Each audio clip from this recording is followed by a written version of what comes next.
5500 5500 ከዛ መዳም ናት የተበደረችሽ ወይስ አብሮ የሚሰራ ሰው? አልተበደረችኝም። ልክ እኔ ሳኖር አይታ ያንን ብር አንስታ ነው የወሰደች። እኔ መዳም እንደወሰደችው በምን አወቅሽ?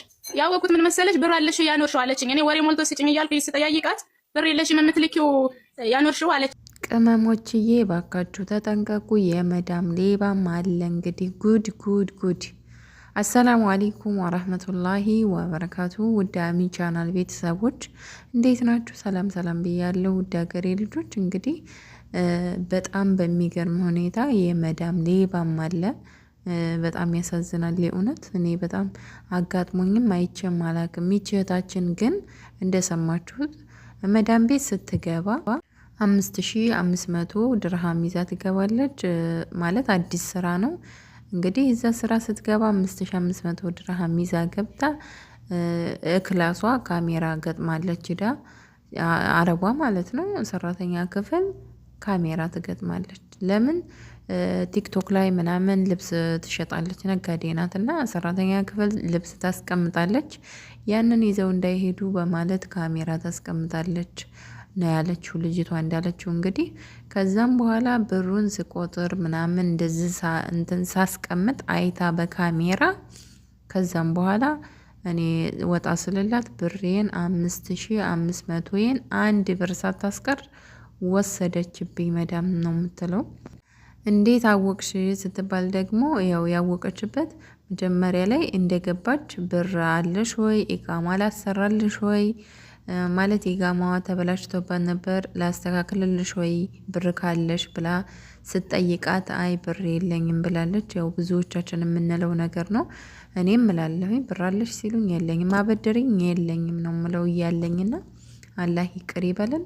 እንግዲህ እሷም እንደዛው ብር ካለሽ ኢቃማሽን ላስተካክልልሽ ስትላት አልፈልግም የለኝም ብር፣ እንዲሁም ደግሞ ደሞዜን ስጭኝ፣ ወሬ ሞልቷል፣ ደሞዜን ስጭኝ ባክሻ መዳም ስትላት እንዴ ብር የለሽም ማለት ያስቀመጥሽው ብር የለሽም እሱን ላኪ ትላታለች።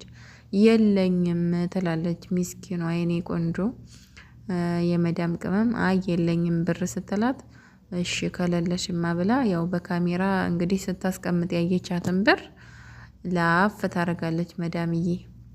ከዛም በኋላ ብሯን ስታዩ የለም ልጅቷ እንግዲህ ብሯን ስታዩ 5500 ሁሉ የለም።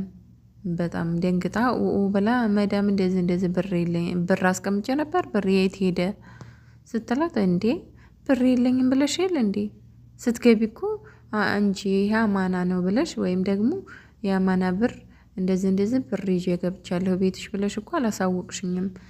እንደውም ብር የለኝም ነው ያልሽው። ስለዚህ ምንም ብር የለኝም ነው ያልሽው ብላ ትመልስላታለች ማለት ነው። እሷ ደግሞ አይ እኔ ይሄ ብድር ብር ነው የሰው ብር ነው ለዛም ነው የለኝም ያልኩሽ እኮ ስትላት አይ እኔ አያገባኝም የለኝም ብለሻል የለሽም ትላትና ወር ከ20 ቀን እንደሰራች የወሯን ደመወዝ ባሳር ተቀብላ የ20 ቀኑን ግን ሳሰጣት ወጥታለች ማለት ነውና እጅግ በጣም ያሳዝናል። እንደዚህ አይነት መዳሞችም አሉ።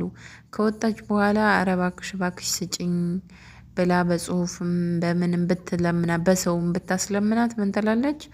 አይ እኔ እኮ ኢቃማሽን ምንድነው ፎቶ አንስቼ ይዤዋለሁኝ፣ አንቺ ኢቃማ የለሽም፣ ህገ ወጥ ነሽ፣ እኔን የሆነ ነገር ብታረጊ በኢቃማሽ ያው አስይዝሻለሁ ትላታለች። ህገ ወጥ ስለሆነች ማለት ነው።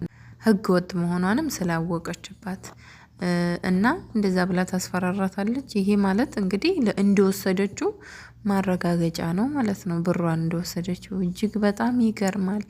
የአሁን ጊዜ መዳሞች እኔ በጣም የሚገርመኝ በፊት ድሮ ይሰጣሉ እንጂ እውነት ለመናገር መዳሞች ይሰጣሉ ለሰራተኛ እንደዚህ በእንትን በደሞዟ ከደሞዟ በላይ እንደውም ይሰጣሉ እንጂ አይወስዱም። አሁን ላይ ግን ጅብ ሆነዋል። አበድሪኝ ይላሉ። በቃ ደሞዛችሁን ይከፍሉና አበድሪኝ ነው አበድሪኝ። አንዳንዶቹ መዳም የእውነት በጣም ስልችት የሚያደርጉ እና ተጠንቀቁ። ብራችሁንም ደግሞ ስታስቀምጡ እውነት ለመናገር በደንብ በስነ ስርዓት አስቀምጡ። ክፍላችሁ ስታስቀምጡ ፖርሳችሁ የእጅ ፖርሳ አለች አይደል? እዛ ውስጥ አታስቀምጡ። ሻንጣችሁ ልብስ ሻንጣችሁ ውስጥ ወይ ልብሳችሁ ውስጥ ወይ ደግሞ ይሆናል አይደል መቼም እኛ ሴቶች አለን የሆነ ነገር ሞደሳችሁም ውስጥ ቢሆን አለ አይደል አንዷን ፍትት አድርጋችሁ ከዛም በኋላ ውስጧ በቃ ጥቅልል አድርጋችሁ እንደነበረች ትመልሷታላችሁ። በቃ እንደዛ እያደረጋችሁ ራሳችሁን ጠብቁ፣ ብራችሁንም ጠብቁ። እንደዚህ ደም ተፍተን እያመጣን ብራችንንማ መበላት የለብንም።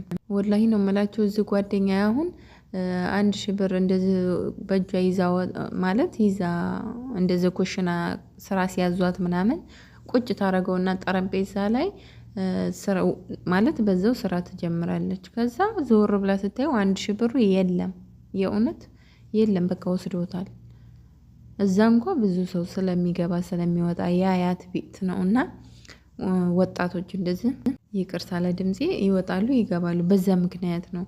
ይቺ ግን በቃ ካሜራ ደቅና ነው ጭራሽ የምትጠብቀው ሰራተኛ ክፍላቸው።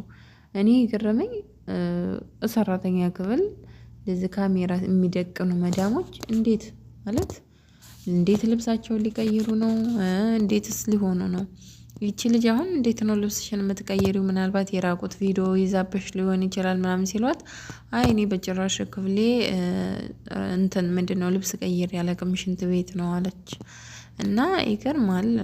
በተረፈ እናንተም እንግዲህ እንዴት ነው ብራችሁን የምታስቀምጡት?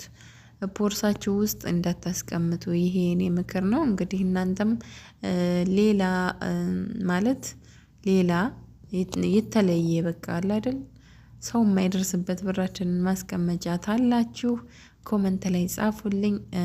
እንግዲህ ሻንጣችሁ ውስጥ ልብሳችሁ ውስጥ አስቀምጡ ነው ምለው። እንደኔ አበድሩኝ ምናምን ሲሏችሁ ደግሞ በጭራሽ የለኝም በሉ እባካችሁን። ያሁን እህቴ በቃ ደሞዟን ትሰጥና መልሳ አበድሪኝ እያለች እንዳለ ደሞዟን በቃ መልሳ ተወስዷለች። 100 ብር 50 ብር 500 እያለች እንዳለ ደሞዟን መልሳ ትበደራታለች። ከዛ ደግሞ ስትሰጣት እያንጠባጠበች 50 ብር 100 ብር እያደረገች እንደዚሁ ትመልስላታለች። ብቻ እኔ እንደዚህ አይነት በጣም የምጠላው ነገር ነው። ሰው ከቸገረው በእርግጥ መተጋገዝ መደጋገፉ መበዳደር ጥሩ ነው። ነገር ግን እኔ አበድሪኝ የሚል መዳም በጭራሽ አልወድም፣ ያስጠላኛል። የእውነት ስትሰጧቸው እየሳቁ ይቀበላሉ፣ ግን ሲመልሱ በስነ ስርዓት አመሰግናለሁ ጀዛኪላሁ ኸይር ብለው አይመልሱም። ስለዚህ አይገባቸውም። አታበድሩ፣ የለኝም በሉ። እኔ አሁን አበድሪ ምናምን እንዳይሉ፣ እንደውም እኔ ጋር ብር የለኝም በቃ ልኬዋለሁ ነው የምለው።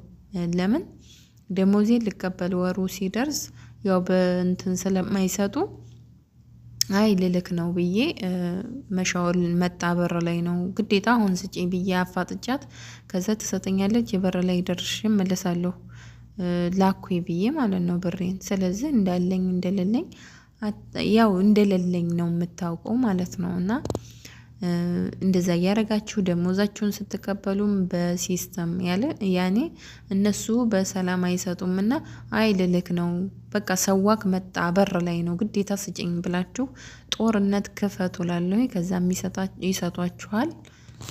እና ውዶቼ እነሱ ጋር ጦርነት ከመክፈት በደሞዛችሁ በገዛ ብራችሁ እንደዛ እያደረጋችሁ ብራችሁን ተቀበሉ እላችኋለሁ። ብራችሁንም በስነ ስርዓት አስቀምጡ፣ በስነ ስርዓት የያዙ። እስካሁን አብራችሁ ስለቆያችሁ ደግሞ እጅግ በጣም አመሰግናለሁኝ። ሰላም አለይኩም ወራህመቱላህ